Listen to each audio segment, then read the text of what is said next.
Edgar Vieira Posada, director del Centro de Pensamiento Global CEPEC de la Universidad Cooperativa de Colombia. En esta oportunidad vamos a comentar algunas de las principales características del entorno mundial. En un mundo absolutamente cambiante, con una rapidez imprevista, dentro de un proceso de globalización de más de 30 años, pero que ha venido teniendo todo tipo de ajustes. Es un proceso ante todo multidimensional. No solamente son variables económicas, sino políticas, tecnológicas y otras. En lo económico, que hay que destacar, cómo después de haber venido de un modelo de apoyo estatal a la economía de mercado, al modelo neoliberal, como marca de lo económico en el proceso globalizador, los malos resultados, sobre todo en materia de distribución del ingreso, están llevando hoy a una nueva intervención estatal que implica un poco algo de neo-keynesianismo, ya que era Keynes el que había insistido en que los gobiernos tuvieran ciertas responsabilidades económicas. Mucho más con la pandemia, crisis financieras a puertas, etcétera, es necesario que los estados intervengan más. Ese es un entorno muy claro. En lo productivo hay un ajuste también grandísimo. La globalización había llevado a una deslocalización productiva por todo el planeta. Pues hoy en día, la pandemia, por ejemplo, mostró que se produjeron interrupciones graves en el recibo de ciertos insumos y que era necesario pasar rápidamente, más bien, a asegurar el aprovisionamiento. Por eso, de cadenas globales de valor repartidas por todo el planeta, el mundo hoy en día las está convirtiendo en cadenas regionales. Una cosa más próxima del productor y el consumidor, y por eso es más a nivel de bloques, como América Latina, que se podrían aprovechar las cadenas regionales. En lo tecnológico, bueno, lo que está detrás de la globalización, los profundísimos cambios en materia de Internet, en materia de nanotecnología, de biogenética, de Internet de las cosas, de computación cuántica, de inteligencia artificial, blockchain y big data, en fin. Es toda una cantidad de transformaciones tecnológicas que se han producido de una vez en este proceso globalizador, generando dos revoluciones industriales. La tercera finalizando el siglo XX y la cuarta en el siglo actual. Esas transformaciones tecnológicas tienen un impacto enorme, no solamente en las condiciones productivas, sino en los relacionamientos de los países y de los ciudadanos de este mundo interdependiente e interconectado. Mayor duración de vida, medicina preventiva, ayudas y apoyos directamente al ciudadano, pero a la vez en un entorno geopolítico muy complicado, donde también muchas de estas tecnologías, no es sino ver lo de los drones, hoy en día, por ejemplo, en el conflicto ruso-Ucrania, utilizados de manera general ya como armamento. Luego, en lo tecnológico, tenemos los cambios, ya algunos de tipo mundial importantísimos. Destaco ante todo el medio ambiente, porque el problema del cambio climático llegó al límite, o la humanidad, entre la fecha y el 2030, cumple los mandatos del Acuerdo de París y logra detener el aumento de la temperatura de no más de 1,5 a 2 grados centígrados, o si no, vamos a convertir este planeta en un planeta inhabitable. Por eso el reto hoy, para todo ciudadano, joven, maduro, lo que sea, es luchar y ayudar al cambio climático.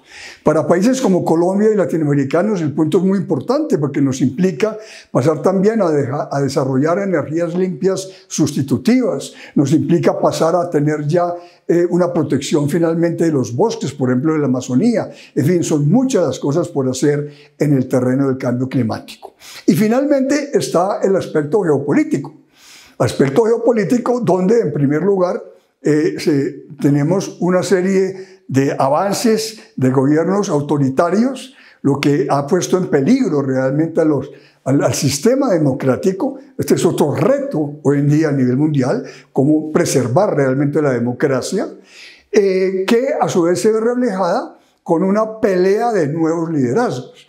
Después de ese liderazgo entre Unión Soviética y Estados Unidos del siglo pasado, hoy tenemos a un Estados Unidos afrontando la competencia enorme de China, que sobre todo en el campo tecnológico, justamente, con los semiconductores, en el campo puramente tecnológico se está dando ya hoy una confrontación total y absoluta.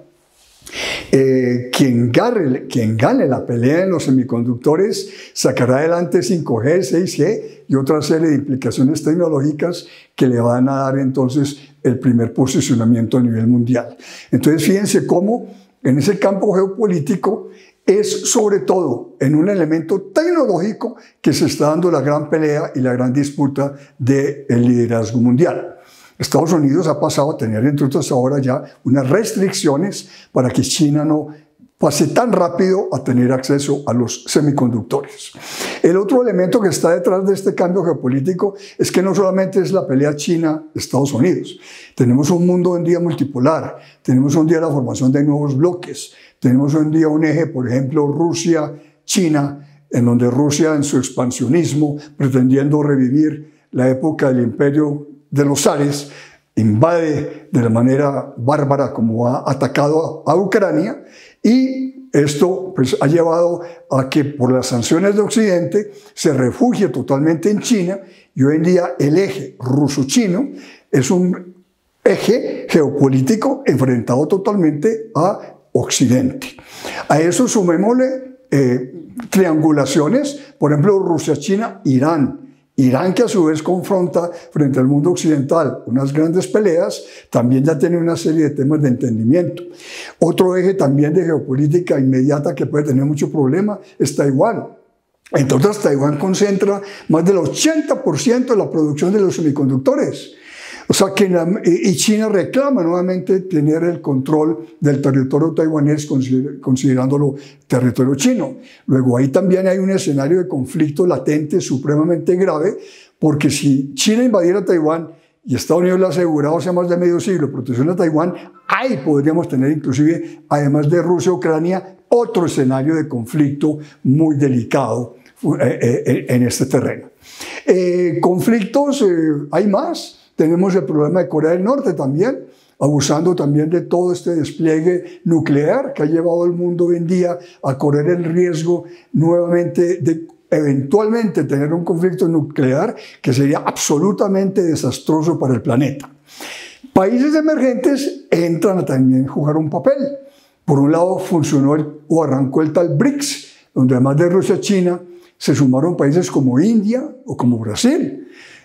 India, entre otras, es un país también que va a entrar a jugar un protagonismo enorme en la escena geopolítica mundial, y por Latinoamérica es justamente Brasil el que está llevando ese liderazgo y esa posibilidad de hacer distintas actividades juntos.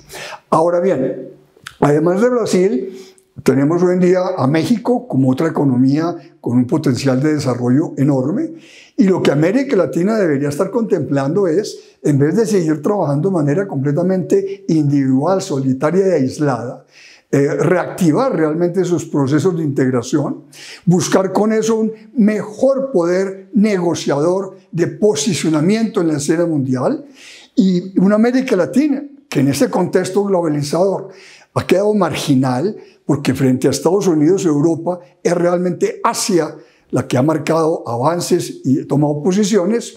América Latina con África, al contrario, se quedan como los dos continentes rezagados. En resumen, es un mundo totalmente cambiante, con unos cambios súper acelerados. La sola inteligencia artificial, por ejemplo, que era hacia el 2050, es ya que entra a aplicarse, y entonces lo fundamental y la invitación es a estar pendientes y hacer un seguimiento permanente de estos cambios que van a incidir de manera total en las condiciones de vida personales, estatales o regionales.